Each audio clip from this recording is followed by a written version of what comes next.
Eggs veg होते हैं या नॉन वेज? क्यों इस विलेज में काउस भी ब्रा पहनती हैं? एक ऐसी बीमारी जिससे आपकी आत्मा शरीर से बाहर निकलने की जिद करने लग जाती है। और क्या हुआ जब इस फाइटर प्लेन के पायलट ने अपने ही जहाज में बॉम्ब गिरा दिया? ऐसी मछली जिसकी रगों में आपके घर की बिजली से भी ज्यादा करंट दौड़ता है, जो कि बल्ब भी जला सकती है। ये जूते जैसे मुंह वाली मछली बड़ी मछलियों की सवारी क्यों करती है? ऐसे ही और अमेजिंग चीजों के बारे में जानने के लिए बने रहना वीडियो के एंड तक। और अभी तक चैनल को सब्सक्राइब नहीं किया है तो सब्सक्राइब बटन को दबाकर बेल नोटिफिकेशन को ऑल पर कर लेना।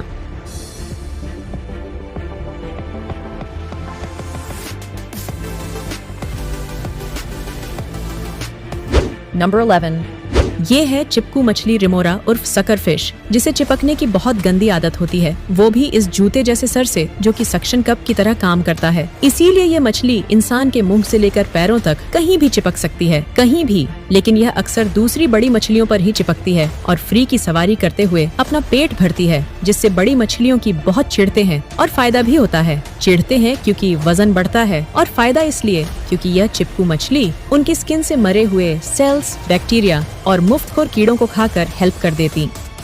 नंबर 10, ये है कुछ नंबर 1 चीजें फिल्मी दुनिया की। इंडिया की सबसे पहली फिल्म राजा हरिश्चंद्र थी, जो 1913 में बनाई थी दादा साहेब फाल्के ने। इंडिया की पहली रंगीन फिल्म थी किसान कन्या, जो 1937 में रिलीज हुई थी। नेक्स्ट इंडिया की पहली फिल्म जो साउंड के साथ बनी थी वो थी आलमारा, जो 1931 में रिलीज हुई थी। नेक्स्ट इंडिया की सबसे पहली 3D फिल्म थी माय डियर कुट्टी चाथान, जो 1984 में बनाई गई थी। और ऑस्कर में इंडिया की पहली नामित फिल्म जो थी वो थी मदर इंडिया, जो 1957 में रिलीज हुई थी। तो ये थी कुछ पहली फिल्म्स इंडिया की। नंबर 9, जैसे ही इस फाइटर प्लेन ने उड़ान भरी तो पीछे से एक अजीब सी चीज गिरा दी, और ये देखते ही शिप क्रू मेंबर्स की बुरी तरह फट गई, क्योंकि ये चीज जो प्लेन ने गिराई वो एक बॉम्ब था, जिसे पायलट ने अपने ही जहाज पे गिरा दिया। मगर किस्मत से इसका प्रेशर स्विच दबा नहीं और यह बॉम्ब फटा नहीं, जिसके बाद क्रू मेंबर्स ने पायलट की माँ बहन को याद करते हुए कांपते हाथों से इसे समंदर में विसर्जित कर दिया।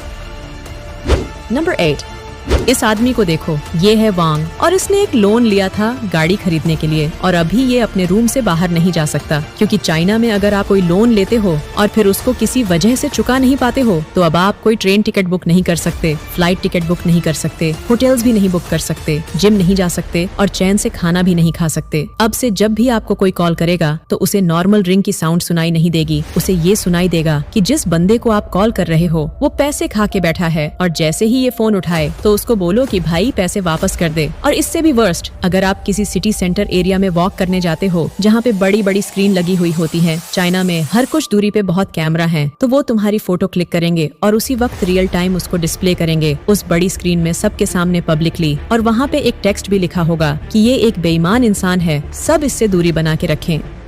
नंबर 7, दुनिया में एक ऐसी भी बीमारी है जिसके बारे में सोचते ही मेरी आत्मा मेरे शरीर से बाहर निकलने की जिद करने लगती है, क्योंकि इसमें इंसान की आत्मा इंसान के शरीर के अंदर ही कैद हो जाती है, जिससे निकलने का सिर्फ एक ही तरीका होता है, मौत। इसे टोटल लॉक्ड इन सिंड्रोम कहते हैं। इसका एक लाइट वर्जन भी होता है, लेकिन हम बिल्कुल आखिरी स्टेज की बात करेंगे। इस कंडीशन में इंसान का दिमाग बिल्कुल जिंदा रहता है और वो सोच भी पाता है, लेकिन बॉडी पूरी तरह से पैरालाइज्ड हो जाती है, पूरी तरह से।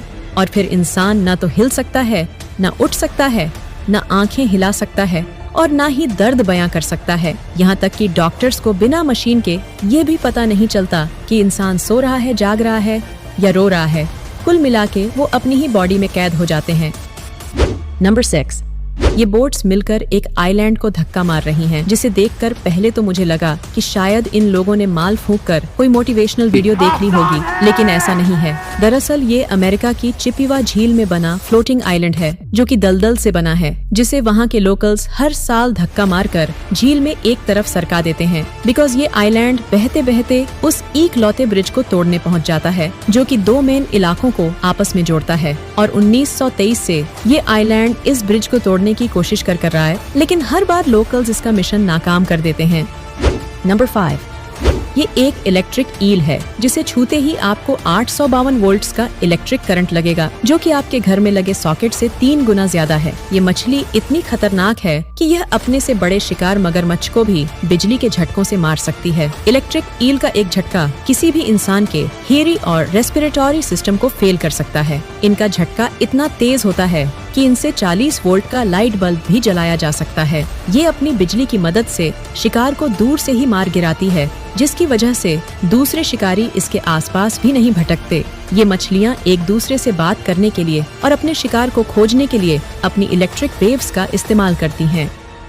नंबर 4, अगर मैं कहूँ कि काई यानी एलगी प्लास्टिक को रिप्लेस करने की ताकत रखती है तो क्या आप मानोगे? इंडिया की कोस्ट लाइन अराउंड 7,500 किलोमीटर लंबी है, तो समुद्र में उगने वाली एलगी या सीवीड की फार्मिंग आसान हो जाती है। इसीलिए जब काली सीवीड को सुखाकर लैब में हीट करते हैं तो क्लियर फ्लूइड बनता है और इसे ही हम गुड प्लास्टिक कहते हैं। गुड क्यों? क्योंकि इसे हम खा सकते हैं। ये बायोडिग्रेडेबल और कंपोस्टेबल है और लैंड में 4 महीने और वाटर में तो सिर्फ 4 घंटे में डिसॉल्व हो जाता है। प्लास्टिक्स जो कि हैबिटेट्स और इकोसिस्टम की डिस्ट्रक्शन का मेन कॉज है, उसे गुड प्लास्टिक से रिप्लेस करना अपने आप में एक रेवोल्यूशनरी आइडिया है और इसकी खोज की है एक इंडियन कंपनी जीरो सर्कल ने। नंबर 3, क्या आपने कभी गाय को ब्रा पहनते देखा है? गाय और ब्रा, लेकिन साइबेरिया के ओमिकॉन विलेज में किसान अपनी काउस को ब्रा पहनाते हैं क्योंकि साइबेरिया का ये विलेज दुनिया की सबसे ठंडी जगहों में से एक है और यहाँ सूरज दिन में सिर्फ 3 घंटे के लिए ही निकलता है और ठंड के दिनों में यहाँ का टेम्परेचर -45 डिग्री तक चला जाता है और ज्यादा ठंड होने की वजह से काउस का दूध जम जाता है। इसीलिए यहाँ के किसान अपनी काउस को वूल से बनी ब्रा पहनाते हैं, जिन्हें यहाँ की विमेन अपने हाथों से डिजाइन करती हैं। नंबर 2, इस कांच के रूम में जाते ही इंसान उड़ने लगता है और आप यह मजा कैसे ले सकते हैं ये मैं लास्ट में बताऊंगा।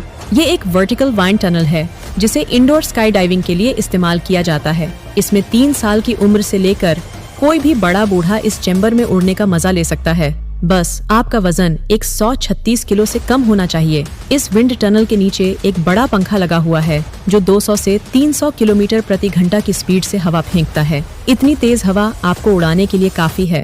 अब 15,000 फीट की ऊंचाई से कूदकर साक्षात मौत के दर्शन करने की कोई जरूरत नहीं है। आप सिर्फ 3,000 रुपए देकर हैदराबाद के ग्रेविटी जिप में जाकर यह मजा ले सकते हो।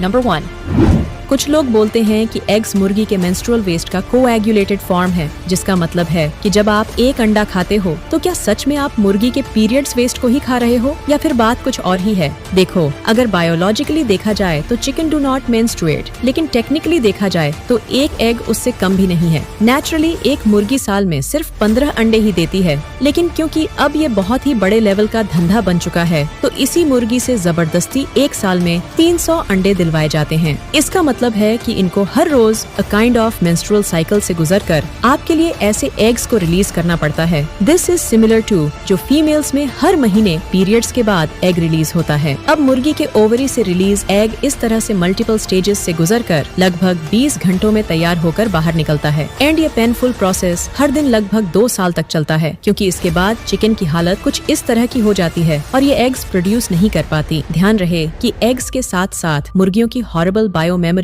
आप में जरूर ट्रांसफर हो रहा है। तो अब सवाल आता है कि अंडा वेज होता है या नॉन वेजी? देखो, साइंटिफिकली देखा जाए तो एग्स खाना दूध पीने से भी ज्यादा वेजिटेरियन है, क्योंकि जो एग्स आपको मार्केट से मिलते हैं वो अनफर्टिलाइज्ड एग्स हैं, जो कि मुर्गा या मुर्गी के मेटिंग से नहीं बनते, मतलब कि उसमें से कोई बच्चा नहीं निकलेगा। वहीं दूध निकालने के लिए काउस को बैक टू बैक प्रेग्नेंट रखा जाता है। But on the other hand poultry farms में अंडे देने वाली मुर्गियों को मुर्गों से दूर रखा जाता है। तो अगर आप अंडे नहीं भी खाओगे तब भी मुर्गियाँ बिना किसी मुर्गे से मेटिंग किए अनफर्टिलाइज्ड एग्स देंगी, जिसमें से कोई बच्चा नहीं निकलेगा। यहाँ तक कि महात्मा गांधी जी ने भी यही कहा था कि जो इंसान दूध पीता है उन्हें अनफर्टिलाइज्ड एग्स से कोई प्रॉब्लम नहीं होनी चाहिए। और सेम पॉइंट सुप्रीम कोर्ट ने भी साल 2004 में रिपीट किया था। तब कोर्ट में एक मुद्दा चल रहा था कि ऋषिकेश जैसी रिलीजियस जगहों पर अंडों की सेल अलाउ की जानी चाहिए या नहीं। तो सुप्रीम कोर्ट ने भी यही कहा था कि अंडा वेजिटेरियन होता है। यही कारण है कि एक समय पर इंडियन गवर्नमेंट भी एड चलाया करती थी लोगों को एनकरेज करने के लिए कि संडे हो या मंडे। अब मैं आपको ये नहीं बोल रहा हूँ कि अगर आप अंडे नहीं खाते हो तो खाना शुरू कर दो। मैं आपको ये समझाना चाहता हूँ कि अंडे भी लगभग दूध की ही कैटेगरी में आते हैं, साइंस जो भी कहती हो। But at the end choice आपकी है कि आपको क्या खाना है और क्या नहीं खाना है। तो गाइस, ये थी आज की वीडियो अच्छी लगी तो नीचे वाला सब्सक्राइब बटन को दबा दो ऐसे ही ऑसम वीडियोस देखते रहने के लिए। फिर मिलेंगे नेक्स्ट वीडियो में। Until then, good bye.